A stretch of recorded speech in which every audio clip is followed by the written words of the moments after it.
جہاد پر آ جائیں اور دیکھ لیں ایک راستہ. اللہ کے نبی صلی اللہ علیہ وسلم نے غالباً ظہر یا عصر کی نماز پڑھائی، یہ مجھے شک ہے. اللہ کے نبی صلی اللہ علیہ وسلم نے ظہر کی یا عصر کی کوئی نماز پڑھائی. نماز پڑھانے کے بعد سلام پھیرا، السلام علیکم ورحمۃ اللہ، السلام علیکم ورحمۃ اللہ. اب اس کے بعد چہرہ کر لیا نمازیوں کی طرف، بیٹھ گئے، پڑھنے لگے تسبیح پڑھنے لگے. اللہ کے نبی صلی اللہ علیہ وسلم نے دیکھا ایک صحابی اٹھے، بھائی بہت سے لوگ نماز پڑھنے آتے تھے مسجد میں، ایک صحابی اٹھے اور وہ جانے لگے اپنے گھر کی طرف. جب وہ مسجد کے دروازے پر پہنچے، چپل اپل پہننے لگے، گھر کی طرف جانے لگے، تو اللہ کے نبی نے تمام صحابہ کو مخاطب کر کے کہا، من سرہ ان ینظر الی رجل من اہل الجنۃ فلینظر الی ھذا. جو آدمی کسی جنتی آدمی کو دیکھ کر خوش ہونا چاہے وہ دیکھ لے، یہ جنتی آدمی جا رہا ہے. پیچھے مڑ کر صحابہ نے دیکھا تو وہ کون تھے؟ حضرت ابو سعید خدری رضی اللہ تعالیٰ عنہ. تمام صحابہ سوچنے لگے کہ اتنی لوگوں میں، اتنے صحابہ میں اللہ کے نبی نے انہی کو جنتی کیوں کہا؟ شاید کوئی عمل ہوگا. دوسرے دن پھر نماز پڑھائی اور دوسرے دن جب سلام پھیرا تو پھر وہی صحابی اٹھے اور جانے لگے. اللہ کے نبی نے دوسرے دن بھی کہا، جس نے جنتی آدمی نہ دیکھا وہ دیکھ لے، یہ جنتی آدمی جا رہا ہے.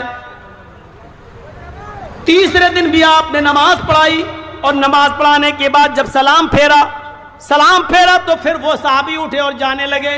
اللہ کے نبی نے کہا، جس نے جنتی آدمی نہ دیکھا ہو وہ دیکھ لے، یہ جنتی آدمی جا رہا ہے. صحابہ نے پھر پیچھے مڑ کے دیکھا تو وہی ابو سعید خدری. حضرت عبداللہ ابن عمر نے کہا، 3 دن سے برابر اللہ کے نبی انہی کو جنتی کہتے چلے جا رہے ہیں، پتہ نہیں یہ کیا عمل کرتے ہیں. بھائی جتنی ہم نمازیں پڑھتے ہیں اتنی یہ پڑھتے ہیں، جتنا ہم روزہ رکھتے ہیں اتنا یہ رکھتے ہیں، جتنا ہم عمل کرتے ہیں اتنا یہ عمل کرتے ہیں، پھر ہم جنتی نہیں، یہ جنتی، ایسا کیوں؟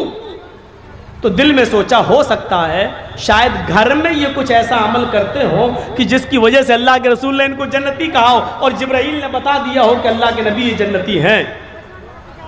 تو حضرت عبداللہ ابن عمر ان کے گھر چلے گئے. اور نوجوانوں ذرا دیکھو ادھر اور عبرت حاصل کرو، ان کے جنتی ہونے کی وجہ کیا تھی؟ کتنا معمولی کام تھا اور ہم اتنا معمولی کام نہیں کر پا رہے ہیں. حضرت عبداللہ ابن عمر جب ان کے گھر پہنچے تو فرمایا کہ میں تمہارے گھر رہنا چاہتا ہوں 2-3 دن. ابو سعید خدری نے کہا، کیوں، کیا بات ہے؟ رہنے کو منع نہیں کر رہا ہوں، لیکن وجہ کیا ہے بتاؤ تو. کہا کہ میرے باپ سے میرا جھگڑا ہو گیا ہے اور غصے میں گھر جانا نہیں چاہتا ہوں. میں چاہتا ہوں کہ 2-3 دن میرے باپ کو میری غیر موجودگی میں میری محبت کا احساس ہو جائے، پتہ چل جائے. میں اپنے ماں باپ سے لڑ کے آیا ہوں، اس لیے میں آپ کے گھر رہنا چاہتا ہوں، میں اپنے گھر 2-3 دن جانا نہیں چاہتا. ابو سعید خدری نے کہا، ماں باپ سے لڑائی لڑنا اچھی بات نہیں ہے، ویسے رہو میرے گھر، کوئی دقت نہیں ہے، لیکن ماں باپ سے لڑنا اچھی بات نہیں ہے. کہا ٹھیک ہے، 2-3 دن کے بعد ہم اپنے ماں باپ کے پاس چلے جائیں گے. رہنا شروع کر دیا. اب رہنے کا مقصد تو کچھ اور تھا، لیکن 3 دن رہے، ادھر بھی کوئی خاص عمل دکھائی نہیں دیا. جتنا میں اپنے گھر میں نماز پڑھتا ہوں اتنا یہ بھی پڑھتے ہیں، تہجد کے علاوہ یہ کچھ پڑھتے ہی نہیں ہیں، تہجد کے علاوہ میں بھی کچھ نہیں پڑھتا. تو آخر کیوں اللہ کے رسول نے ان کو جنتی کہا؟ جب 3 دن پورے ہو گئے، جب یہ وہاں سے جانے لگے تو ابو سعید خدری نے کہا، کیا بات ہے، ماں باپ تو آئے نہیں تمہیں بلانے اور تم جا رہے ہو؟ فرمایا، اے ابو سعید خدری، میں اپنے ماں باپ سے ناراض ہو کر نہیں آیا تھا، میں نے آپ سے جھوٹ کہا تھا. اچھا، اور جب صحیح بات بتا دی تو اب جھوٹ کہاں رہ گیا؟ کہا میں تو صرف یہ دیکھنے آیا تھا کہ 3 دن آپ نے اللہ کے نبی کے پیچھے نماز پڑھی اور 3 دن جب نبی نے سلام پھیرا تو آپ اٹھ کے چل دیے. اللہ کے نبی صلی اللہ علیہ وسلم تمہارے باہر نکلنے کے بعد فرماتے تھے کہ جنتی آدمی گیا ہے، جس نے جنتی نہ دیکھا وہ دیکھ لے، یہ جنتی ہے. میں نے دیکھا کہ تمہارا عمل ہم سے زیادہ نہیں ہے، شاید گھر میں کوئی عمل کرتے ہو، میں گھر میں تمہارا عمل دیکھنے کے لیے چلا آیا اور بہانہ یہ کیا کہ میرے ماں باپ مجھ سے ناراض ہیں، لیکن دیکھ یہ رہا تھا کہ آپ گھر میں کیا کرتے ہیں۔ آپ کا گھر میں بھی کوئی عمل ایسا نہیں ہے جو مجھ سے زیادہ ہو، جتنا آپ اپنے گھر میں کرتے ہیں اتنا میں بھی اپنے گھر میں کرتا ہوں، لیکن وجہ سمجھ میں نہیں آ رہی ہے۔ اللہ کے نبی نے آپ کو جنتی کہا، لیکن ہم لوگوں کو جنتی کیوں نہیں کہا؟ ابو سعید خدری کہتے ہیں واللہ عالم، اللہ ہی بہتر جانتا ہے، مجھے نہیں معلوم کہ اللہ کے نبی نے مجھے جنتی کیوں کہا ہے۔ ہمارا عمل تمہارے عمل سے کوئی زیادہ نہیں ہے، جتنا تم کرتے ہو اتنا میں بھی کرتا ہوں، لیکن ہاں شاید ایک چیز ہو۔ اب سنو وہ چیز، رام گھاٹ، رانی پترا، پورنیا اور ادھر ادھر سے آنے والوں، اب سنو وہ چیز، شاید ایک چیز جو میں کرتا ہوں وہ اور لوگ نہ کرتے ہوں۔ کہا کیا؟ کہ اللہ کے نبی جیسے ہی نماز پڑھانے کے بعد سلام پھیرتے ہیں میں اپنے گھر چلاتا ہوں، سنتیں اپنے گھر پہ پڑھتا ہوں، میں مسجد میں نہیں پڑھتا، اپنے گھر پہ پڑھتا ہوں۔ عبداللہ ابن عمر کہتے ہیں یہ بھی نہیں، کیونکہ سنتیں تو میں بھی اپنے گھر پہ پڑھتا ہوں۔ پھر کہا کہ ایک عمل اور ہو سکتا ہے۔ کہا کیا؟ کہ میں نماز پڑھنے کے بعد مسجد سے فوراً نکل آتا ہوں اور اپنے گھر آ جاتا ہوں، میں نہ تو مسجد میں فضول بیٹھتا ہوں نہ بازار میں بیٹھتا ہوں، میرے کانوں نے آج تک اپنے کسی مسلمان بھائی کی غیبت نہیں سنی، اور میری زبان نے بھی آج تک کسی مسلمان بھائی کی غیبت نہیں کی، نہ میں کسی کی برائی اپنی زبان سے کرتا ہوں، نہ کسی کی غیبت اور برائی کو اپنے کانوں سے سنتا ہوں۔ عبداللہ ابن عمر کہتے ہیں بس اے ابو سعید خدری، شاید یہی عمل ہے تمہارا کہ تم کسی کی غیبت نہیں کرتے، کسی کی برائی نہیں کرتے، اور تم کسی کی برائی نہیں سنتے، شاید یہی عمل ہوگا۔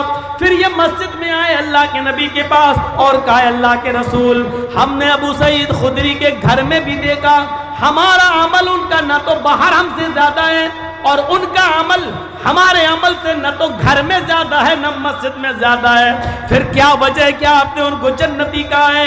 انہوں نے مجھے یہ وجہ بتائی ہے۔ اللہ کے نبی کہتے ہیں ہاں آئے میرے صحابیوں، ابو سعید خدری کے اندر یہی خوبی ہے کہ وہ نماز پڑھنے کے بعد پھر فضول نہ تو مسجد میں بیٹھتے نہ بازار میں نہ چوراہے پر، وہ کسی کی غیبت نہیں کرتے، کسی کی برائی نہیں کرتے، اور وہ کسی کی برائی بھی نہیں سنتے، کسی کی غیبت بھی نہیں سنتے۔ یہی وہ عمل ہے جس نے ابو سعید خدری کو جنتی بنا دیا ہے۔ مسلمانوں، جنت ہمیں بیٹھے بٹھائے مل سکتی ہے، بشرط یہ کہ ہم اپنے مسلمان بھائیوں کی برائی اپنے منہ سے کرنا چھوڑ دیں، اور اپنے مسلمان بھائیوں کی جہاں برائی ہو رہی ہے اس کو اپنے کانوں سے سننا چھوڑ دیں۔ جب کسی کی برائی ہو تو اٹھ کے چلے جائیں۔ سلیمان ابن یسار بہت بڑے تابعی گزرے ہیں، سلیمان ابن یسار بہت بڑے تابعی گزرے ہیں، ان کی برائی کسی نے حاکم وقت خلیفہ وقت سے کر دی، اور کہا خلیفہ وقت سے کہ سلیمان تمہیں بہت برا بھلا کہتا ہے۔ خلیفہ کو غصہ آ گیا اور سلیمان ابن یسار کو بلایا، ادھر آؤ۔ جی کیا بات ہے؟ سنا ہے میں نے کہ تم پیٹھ کے پیچھے میری برائی کرتے ہو، تم لوگوں کے سامنے میری نفرت پھیلاتے ہو، تم غیبت کرتے ہو میری۔ سلیمان ابن یسار کہتے ہیں کہ آپ کو جس نے بھی بتایا ہے غلط بتایا ہے، جس نے بھی خبر دی وہ غلط خبر دی، جو چیز بتانا چاہتا ہوں وہ سنیے۔ سلیمان ابن یسار تابعی ہیں اور بادشاہ وقت سے کیا کہہ رہے ہیں، خلیفہ سے کیا کہہ رہے ہیں، آپ کو جس نے بھی خبر دی غلط، چاپلوس ہے وہ آپ کی نظروں میں محبوب بننا چاہتا ہے، آپ کی نظروں میں اچھا بننا چاہتا ہے، اس لیے اس نے میری برائی آپ سے کی ہے۔ بادشاہ کیا کہتا ہے؟ خلیفہ کیا کہتا ہے؟ خلیفہ نے کہا سلیمان، ایسے آدمی نے مجھے بتایا ہے جو بہت بڑا متقی و پرہیزگار ہے، جس کی فجر کی نماز کی جماعت کبھی نہیں چھوٹتی اور جو تہجد کبھی نہیں چھوڑتا۔ تہجد گزار آدمی فجر کی نماز میں وقت سے پہلے پہنچتا ہے، برسیں گزر گئیں، کئی سالیں گزر گئیں، اس کی فجر کی نماز کی تکبیر اولا پہلی تکبیر بھی نہیں چھوٹی ہے۔ اتنے متقی و پرہیزگار آدمی نے مجھے بتایا ہے کہ تم میری برائی کرتے ہو لوگوں سے۔ سلیمان ابن یسار مسکراتے ہیں اور جانے لگتے ہیں۔ خلیفہ نے کہا بغیر جواب دیے ہوئے تم نہیں جا سکتے ہو۔ آئے سلیمان، بہت بڑے متقی اور پرہیزگار آدمی نے مجھے بتایا ہے، تہجد گزار اور فجر کی نماز کو پابندی سے پڑھنے والے آدمی نے مجھے بتایا ہے، متقی آدمی نے بتایا ہے کہ تم میری برائی کرتے ہو، میں نے آج تک اس کو جھوٹ بولتے ہوئے نہیں دیکھا، بڑا متقی آدمی ہے وہ، ہم اس کا نام نہیں لینا چاہتے ہیں، لیکن جس نے بھی تمہارے بارے میں مجھے خبر دی ہے وہ بہت نیک ہے، بہت متقی ہے۔ سلمان ابن یسار دوبارہ مسکراتے ہیں اور کہتے ہیں خلیفہ وقت، آئے خلیفۃ المومنین، آپ کی نظر میں اگر کوئی متقی ہے تو بنا رہے، لیکن میری نظر میں وہ متقی نہیں ہو سکتا ہے۔ میں نے جناب محمد رسول اللہ صلی اللہ علیہ وسلم کو یہ فرماتے ہوئے سنا ہے، پیٹھ کے پیچھے برائی کرنے والا کبھی متقی نہیں ہو سکتا ہے، کبھی پرہیزگار نہیں ہو سکتا ہے۔ جس نے میرے پیٹھ کے پیچھے میری برائی آپ سے کی اور کہا کہ میں تمہیں برا بھلا کہتا ہوں، وہ متقی کیسے ہو سکتا ہے؟ میں نے اللہ کے نبی صلی اللہ علیہ وسلم کی زبان سے سنا ہے، چغل خور کبھی متقی نہیں ہو سکتا ہے، پرہیزگار کبھی چغل خور غیبت کرنے والا چغل خور کبھی جنت کے اندر داخل نہیں ہوگا۔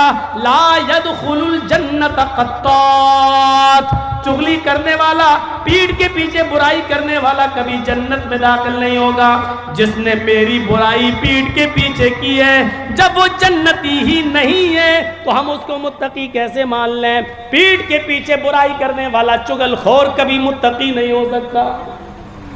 سلیمان ابن یسار نے جب یہ حدیث سنائی تو خلیفہ کہنے لگا، اے سلیمان، آج تم نے میری آنکھیں کھول دی ہیں، تم ٹھیک ہی کہہ رہے ہو، جو آدمی تمہارے غیر موجودگی میں تمہاری برائی مجھ سے کر رہا ہو، میری نظر میں اچھا بننے کے لیے وہ متقی کیسے ہو جائے گا؟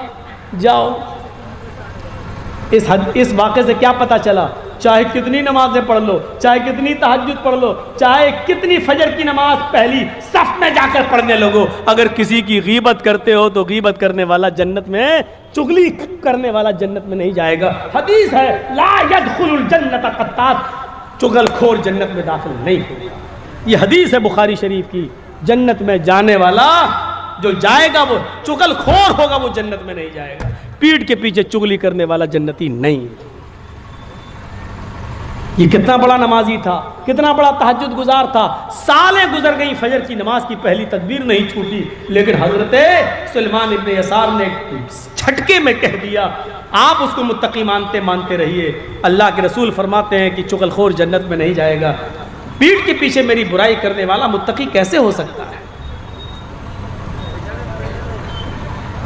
جس نے جنتی نہ دیکھا ہو دیکھ لے، یہ جا رہا۔